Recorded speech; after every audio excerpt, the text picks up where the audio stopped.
Hi guys, this is going to be probably a 3-part video for your final project. It's the Element Superhero or Heroine or Villain project, and you'll be picking a element from the periodic table of elements and then creating a superhero or supervillain, whichever you prefer, to learn about this element and then to make a backstory and a hero and all kinds of fun stuff with it. So I'm going to walk you through parts of this. You will upload 2 parts. You will upload a worksheet that is basically all your research, and then you will upload your final project, which will be a PowerPoint and or a PowerPoint and something else, depending on the option you choose to go with here. And so I'm going to show you the pages and show you what to look for and teach you how to use the superhero animated machine maker and all kinds of fun stuff. So it might be a couple of videos. Alright, so here we go. So when you go to Canvas, this is the page you're going to see. There are going to be 3 things here that you're going to need to use and utilize. The first one is this superhero element project document. That is the notes that you're going to turn in when you're done. So you can open it, type in there, save it, and then upload it to Canvas on the assignment day. It tells you to upload it here. That'll be the one that you upload those notes for. You will use all those notes to do part 1 and part 2 of your project. Part 1 is the first part is a PowerPoint that everyone has to complete. It includes the 5 facts about your element, your character that you're going to customize. I'm going to talk to you about all of this more in depth in a second. A Bohr's model or an electric dot diagram. And then there's this link for you to make a customizable character. But if you would rather draw and color and create your own, you may do that. I have a template for body shapes if you want to just color the body shapes, or if you are artistic and want to draw your own superhero, totally cool with that. So there are 3 ways you can do your superhero person character. You may not Google search it and copy and paste a Google character in there, though. That is what you may not do. And then part 2, or the other part, will be your first part of your PowerPoint. It's going to be like 5 or 6 slides. And then this is where you have more options. The second part of your project can be is going to be the backstory of your superhero or supervillain. I'm just going to call it a superhero from here on out, but know that it can be either. And so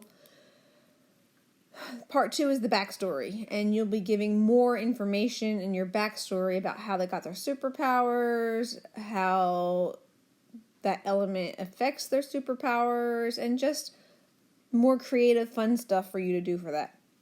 And so that can be in a PowerPoint, or if you would rather write a story and turn that part into a story, you may do that. I had several kids do that before, and make really great stories and get really into it and have phenomenal, creative stories. So I don't want to make you go one way or the other. You get to choose.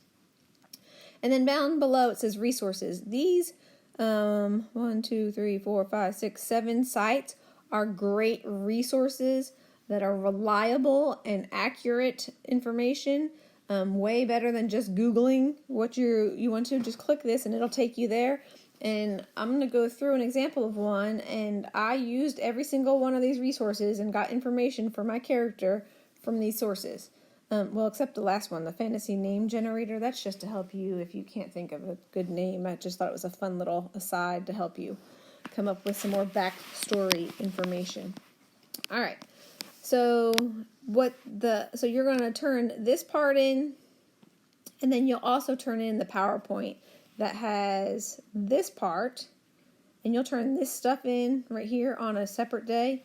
And when you turn this in, you'll also turn in this. So that will be like parts 1 and 2 together, turned in all at one time on a separate day from this day, because this day you need to do your research before you start your project. All right, so moving right along. Oh, I forgot I wrote this. These are good sources to use. They're better than Google. All right. So, so here we go for more description. You have been hired by Elements of Universe, a comic book publisher, to create a new superhero. Your superhero or villain will have the appearance, characteristics, and powers based on an assigned element in the periodic table. Each day you will submit a part of your project. So not necessarily each day, but we're going to work on little parts to get through there. You get to pick whatever element you want from the periodic table. But I'm going to put a one question quiz on Canvas that allows you to just type in your element so I know who you're doing. Here's what I need you to think about.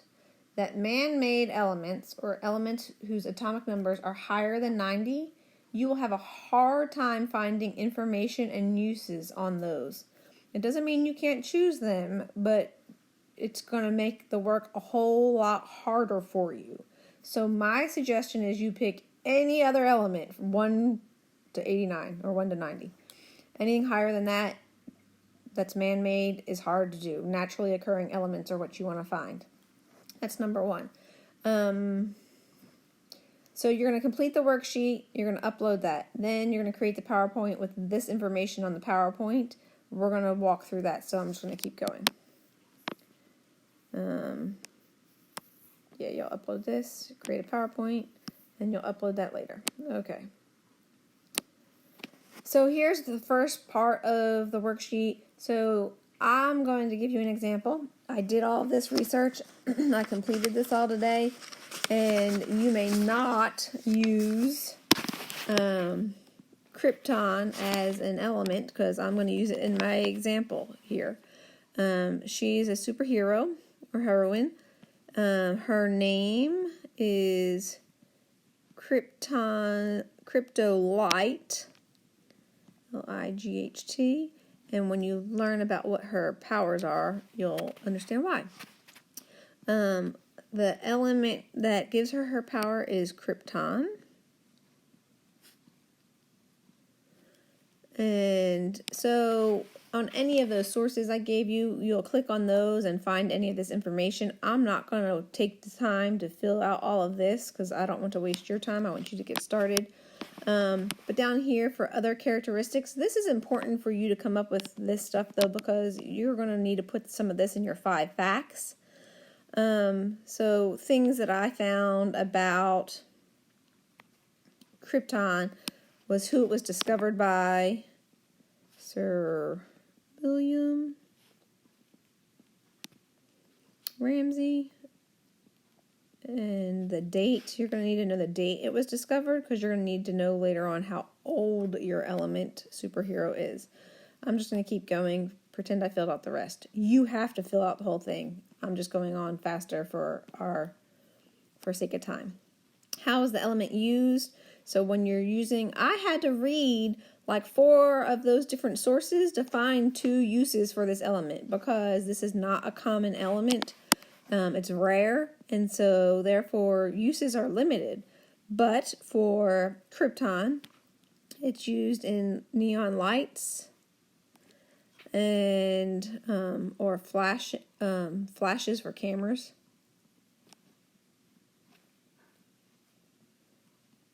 Which is still part of lights. And then also when it combines with another element, it's used for lasers. All right. So next part. I think I skipped something there, guys. Let me see. What powers does your character have? So that's something you're going to have to decide after you read what it's used for and things like that. I decided my character's powers are going to be shooting bright, blinding lights because, again, that's one of the uses of its power. And then strengths and weaknesses of the power based on the properties of the element. So if you had like a high melting point or a high boiling point or low freezing point, those could be benefits or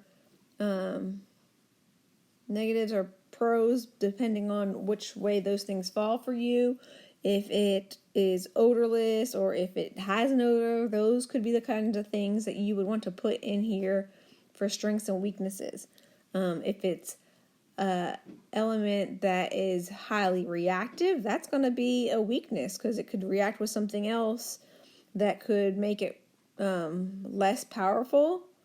Or maybe it's a positive effect, whereas like for mine, krypton can react only with fluorine and become used in the lasers. So that would be a positive. Okay, so that would be a strength, in other words. All right, moving on.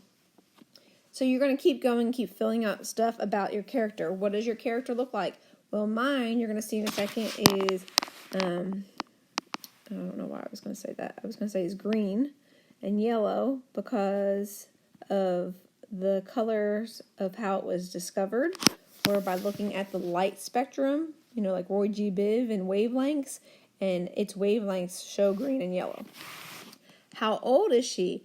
My character is 122 years old, and I told you that back when my other facts, I found out when it was discovered, which was in 1898, and I just subtracted it from 2020, and that's 122 years. Where does it live? You'll find that where it was discovered, where it's found in the environment. Mine is found in the air, but in very small amounts. So that's where my hero could live. If it had a secret hideout, I could include that here. Some of this you can totally make up and learn to be creative with, but the facts, like how old it is, are the facts. When it was discovered is its facts, but some stuff you can make up on this part and be more creative. Does it have an arch nemesis? That means it's, the person that always fights against. What additional elements could combine with your hero to make them more powerful? I told you mine can combine with fluorine to make lasers. So that would be what I would put there. All right, so I already showed you these links right here. Use these links for your facts. All right, now I'm going to stop this video here and start a second video that shows you how to make your customizable character on a website, so it's a little bit more fun and lets you animate it, and not necessarily animate it, but lets you customize it however you want. Use this link, but go to the next video to watch the steps, because this is a free website and it is chock full of ads and clickbait, and I don't want you to click on any of that stuff, so I want to talk about it in the next video. And then we'll go on to part 2 in the third video. Okay?